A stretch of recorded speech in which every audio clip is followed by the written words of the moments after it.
anybody looking for sort of historical antecedents, real or fictional, for Donald Trump, I think could do worse than read All the King's Men by Rob Pemberton.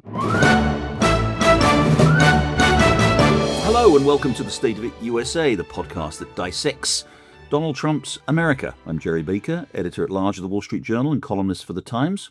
And I'm Katy Balls, Washington editor and columnist for The Times and Sunday Times. This week, since we're in the dog days of summer, we thought we'd take a step back from the frenetic flow of news and talk about something that I think everybody studies America or thinks about America, tries to develop to understand the country better. And that's the cultural products, if you like, the influences that we've had, books that we've read, films that we've seen, music that we've listened to, that inform our view of America. I think everybody has some sort of record of having read books or seen movies that capture America. America's such a vastly important cultural influence in the world. So, Katy, let's start with books. You've now been in the States for about 18 months. Coming up.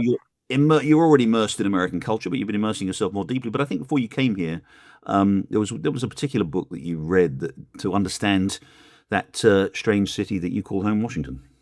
Yeah, this was around the time I had accepted the job to head to Washington for the Times and Sunday Times. And I remember meeting with someone who works in the embassy in Washington. And he said to me, well, you obviously just need to read this town and then you'll understand everything. The book is bestseller, satirical takedown really of Washington, D.C., has the idea that it's all one incestuous club, a revolving door, where, lobbying, politics, journalism, all mold into one. The author's Mark Leibovich, I think, right? He was really terrific to write for the New York Times. I think still writes sort of magazine articles. Yeah, I do. I remember reading that book too, and having lived in Washington as I did for almost 15 years, I thought it did capture extremely well just the sort of strutting self-importance of everybody. What I was most struck when I first read it, ahead of going into DC, was, for example, there's one great scene which is a funeral of a very famous veteran journalist, which really becomes the networking event of the year.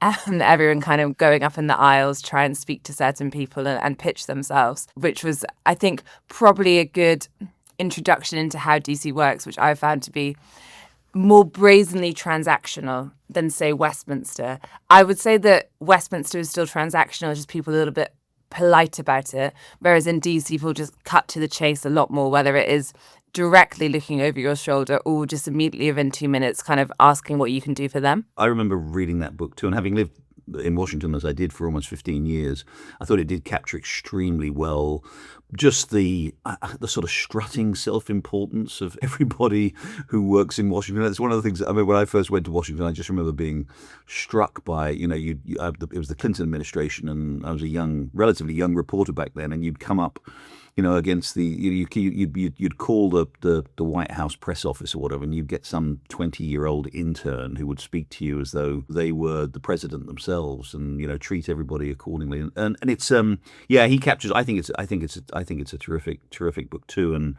it was written about 10 years ago, I think. Yeah, and so it does not capture, I think, the Trump in Washington D.C. And I think a lot of what it captures actually is what drew some people to Trump. Not that I'm suggesting your average voter was reading Mark Leibovich before they tick to it, but just this idea of almost this kind of uniparty, uniclub. And that's not to say that Donald Trump has succeeded in draining the swamp. I think you can still see many of the same attributes in the people now.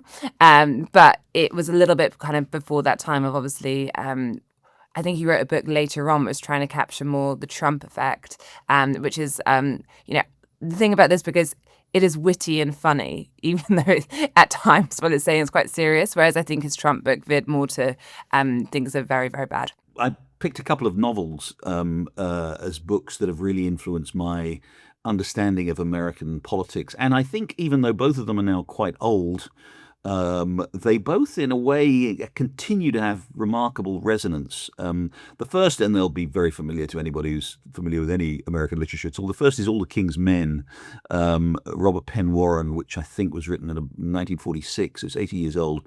It is a novel about this very, very, very sketchy, charismatic, dubious politician, populist governor, Willie Stark of a southern state. It sort of heavily based on its thought the life of Huey Long, this U.S. senator and governor of Louisiana. And it's just, again, I mean, in the way that your book captures the, just the human relationships, the kind of the phoniness, the fakery, the just machinations, the ruthlessness, the cynical, amoral kind of politics of modern Washington. This captures it, I think, brilliantly. And by the way, anybody looking for sort of historical antecedents, real or fictional, for Donald Trump, I think could do worse than read All the King's Men by Robert Penn Warren. The other book, which, by the way, I think also has really interesting modern resonances with Donald Trump in particular, and Donald Trump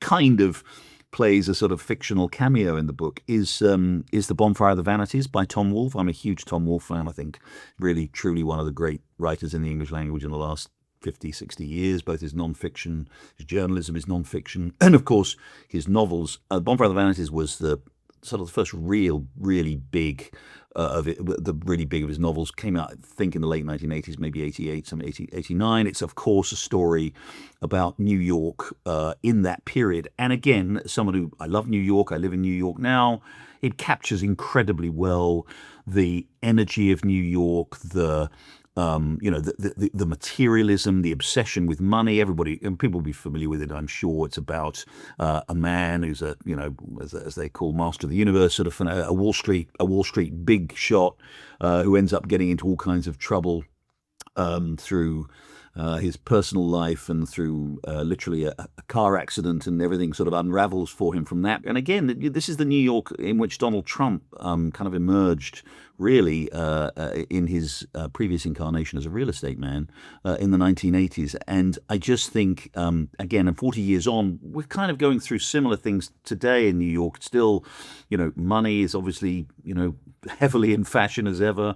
The politics are very, very dynamic again today with Zoran Mamdani. Back then you had this, in real life, you had this black mayor, David Dinkins, who was a bit of a radical, but in the end turned out to be a bit of a disaster. I think it's a superb novel, and if people haven't read it, they really should, and they'll recognize so much of the contemporary world, contemporary America in it. And Gerry, as you say, a superb book, but also an absolutely terrible film. Do you agree? Hilariously so. Yeah, it was absolutely hilariously so. And I got to know Tom Wolfe a bit, and he was, of course, he was very cynical about it. Said, they told me, they paid me a certain amount of money, and they went ahead and did whatever they wanted to do with it. I had nothing whatsoever to do with the film. Yeah, absolutely disastrous film. That does move us on nicely to films. What are your favourite films that you think capture America? I would say we grew up watching more American films than British films, in a way. But I suppose the ones that I think have changed how I thought about something, or added a bit to what I tried to have as insight, would be, I think, High Noon, a film which I think is the most watched film I read on Air Force One. Is that right? It is the one the presidents request the most, and Bill Clinton watched it several times. If you look at the plot, which is obviously a sheriff who's about to retire, he has just got married, and then these outlaws, this man who was meant to be sentenced to death has been pardoned, turns up in the town with two of his fellow henchmen, and they're basically pacing around wanting to take revenge and kill the sheriff. And he has a chance to get away with his new wife, but turns back out of a sense of duty to protect the town, and then soon finds out that he's the only one interested in the town and protecting it from these people. And everyone slowly turns on him, whether it's because they'll only help if he gives them an endorsement for something, or they want to hide inside, or they just want to get on that train. And I think that there are lots of parallels, I think, at the time made with kind of the Red Scare and how it's like that. But I think for presidents, there's just a bit of a sense of, being the only one left to make the hard decisions. which might be one of the reasons it's popular with them. It's a brilliant film, and it is interesting that presidents find it particularly appealing. I didn't know that about Air Force One, but it does say it does kind of it very much identifies with them as the lone. Because I think what everybody says about the presidency is it is whatever else one may think about it, it's ultimately a very lonely job, and you are in some of circumstances you find yourself like the sheriff confronting impossible odds, and of course prevailing in the end. I a couple of movies I love, and again, there are so many movies that I think probably capture so many aspects of American life. That's a good one. High Noon, you've mentioned. You could go through, classic, The Godfather, obviously just extraordinary movies and greatest, generally widely regarded as some of the greatest movies of all time. Then there are the sort of classic, dare I say, sort of slightly schmaltzy, saccharine movies that I also love, like It's a Wonderful Life, those Frank Capra movies. But I picked one I think, and again, it's coming from me, maybe slightly odd, but I love this movie when I saw it. It's Do the Right Thing by Spike Lee, which again, I think, it both dates and locates me in a rather. I think it's a great film. Yeah, well, thank you. It does sort of dates and locates me in a rather obvious way, in the way that Bonfire, the Vanities does too, because it's pretty well the same period, I think. And of course, it's set in New York. This is set mostly in Brooklyn, unlike Bonfire, the Vanities. But of course, Spike Lee's movie Do the Right Thing just captures so well. And I think it's a story, I'm sure people are probably familiar with it, but it captures the sort of simmering racial tensions. But the other thing I think it does, so it's, it is a story, and it's very, very Spike Lee. So it's a story about racism and about people, trying and failing to sort of, reach out across the racial divide. And you can't consider America without the history of racial tension, and I think it just does it so brilliantly. And on top of all that, it's set in Brooklyn in a hot summer, and it atmospherically, and having lived in New York now for a long time, it atmospherically captures that. We talked about this in our discussion last week, Katy, about summer, about the heat of summer, and how the heat of summer somehow often boils over into violence or political protest or whatever. And I think Do the Right Thing captures that sort of heat and the sort of simmering tension. And of course, it all boils up horribly. Very briefly, the other quick thing, completely, so this is, as Americans would say, completely out of left field, but a film that I just absolutely love, and I've watched half a dozen, probably more like a dozen times, which is just a brilliant film, funny, entertaining, wonderfully touching. It touches all the American, all the sort of sentimentality and humor of America. Is a film called Midnight Run, starring Robert De Niro and Charles Grodin. Robert De Niro plays an ex-cop who is now one of these bail bondsmen, people who go and find people who've jumped bail and bring them back so that whoever's put up the bail money makes their bail. And it's this story, literally buddy movie between the two of them, cross-country road movie. They literally have to go from New York to LA, and it's classic. They do it by plane and car and train and everything else. And it captures both the vastness of America in the sort of way that great road movies do. It's just a wonderful American film. Yeah, my slightly more smolty one is Miracle, which is the film about hockey, and the ice hockey and the 1980 wins. But it's a Kurt Russell film all about the efforts to kind of get that US team, which were the underdogs, and obviously it's at the time of the Cold War, and they become a symbol for kind of the plucky, patriotic American attitude. I watched it, and then recently when we had USA in the final in the Olympics, obviously against Canada, which is not quite the foe that was going against the Soviets, so to speak. But I remember watching the ice hockey final in a bar in New York this year, and these chants of USA, and it did kind of, there's something about, I think, patriotism in sports, particularly in the US. Now, of course, it happens in the UK at the time of the World Cup and the Olympics. I've just noticed it more being here, whereas in the UK, there's clearly a lot of sport, but there's just something about sport and psyche here and patriotism there. I think it just blends. Sport has been a big theme, obviously, in movies. That's a particularly memorable one. And with that, we'll take a break, and then when we come back, we'll be going through TV and song. And we're back. Gerry, what's your television series that you think will bring people great understanding, but is also an excuse perhaps to just watch something fun? I thought about this a lot, and there are literally dozens that I could pick that I think, sort of that are both enjoyable but that capture a lot about America. But the one I would particularly pick or recommend, especially people who haven't seen it, is the TV series Modern Family. It launched, I think, in about the late noughties, around 2007, 2008, went on for about 12 seasons. It's a story about a quote-unquote modern family. The sort of paterfamilias is played by Ed O'Neill, great sort of comic American actor. He's sort of in his 60s. He's married. He's divorced and remarried a much younger woman. It's called Modern Family for obvious reasons. A sort of blended family, divorced. There's a gay couple. There's a divorced person. There's stepchildren and all this kind of stuff. And it is just a superbly written, as I said, sort of portrayal of just family dynamics. But I think what's particularly brilliant about it is that it manages to tackle all these issues without all these very, very much modern culture war issues of gender and sexuality and race to some extent and things like that. And it does so in a very kind of playful way, without in any way being woke, but also without being in any way kind of preachy sort of on either side. And it's just very, very entertaining. I'm pretty certain it could not be made now because it is playful about race and gender and sexuality. And we were just talking before we recorded this, I was talking with Euan, the producer, who made the very good point that if that were made today, if you started making Modern Family today, it would have to proceed from completely different ideologically approved views and scripts about all these issues of gender and race and sexuality and everything like that. I just think it's extremely funny, wonderfully acted, beautifully presented. It's and again, I think captures a moment in American history before sort of wokery went crazy, but explains a little bit also about why so many people, I think, feel somewhat alienated from so much of the modern culture. Yeah, I actually have not watched Modern Family, but you have inspired me in my upcoming holiday, Gerry, to give it a go.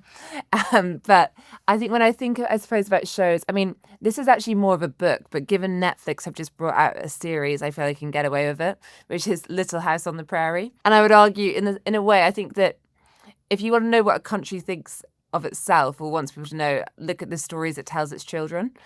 And there's something, I think, in Little House on the Prairie and, the frontier and the sense of kind of never being satisfied and going for new things. And then I suppose also, I think, quintessential probably series to kind of forming a view of America, Mad Men. Oh, yeah. Don Draper and the kind of the insight into kind of that whole industry and the advertising kind of industry back in the day, the role of women in it and so forth. You know what happiness is? Happiness is the smell of a new car. And then I think more recently, I find Yellowstone and Landman to be kind of shows I can't get enough of, which show obviously a certain side of America. One being based in Texas and the oil industry with Billy Bob Thornton, and the other being ultimately kind of maybe the closest there is to a TV series version of a Western in the modern day. Yeah, I agree. They're all really good. I mean, Mad Men, it is, and again, as you say, for capturing, a period, capturing the sort of social and cultural mores of a period that is obviously long gone. I can't think of a better, frankly, not just TV show or film, but a better cultural product than Mad Men. It was just, again, to be fair, I'm not that old. I didn't live through the 50s of the advertising industry. I don't think you need a disclaimer there. 60s, so maybe I'm sure it caricatured. I'm sure it did actually caricature, the prevailing sort of social attitudes at the time. And it is true, and I'm going to make the obvious point that that so much of TV and movie making in the last decade, 15 years, has been incredibly woke and just sort of tediously so. And I think Sheridan's TV shows sort of push back against that a little bit, and they do kind of capture, obviously Yellowstone, the guys, the characters are pretty sort of awful and grasping and materialist, but they do capture something about the West. And then, Gerry, to end, you're going to tell us a song or two. Yeah, one quick song. I'm going to just literally I mean, I love so much American music, all kinds of music. I love. My probably favorite artist of all time is Bob Dylan, and you could pick literally any of 100 of Bob Dylan songs that are not only works of genius but capture in their different ways everything about life, love, death, religion, faith, family, everything you could possibly have. But I'm going to pick a slightly obscure one to those who aren't absolute real Dylan cognoscenti, which is a track from a track from Blood on the Tracks, his mid-1970s album, which I think is his best album. Lots of amazing songs on that track: "Shelter from the Storm," "Tangled Up in Blue."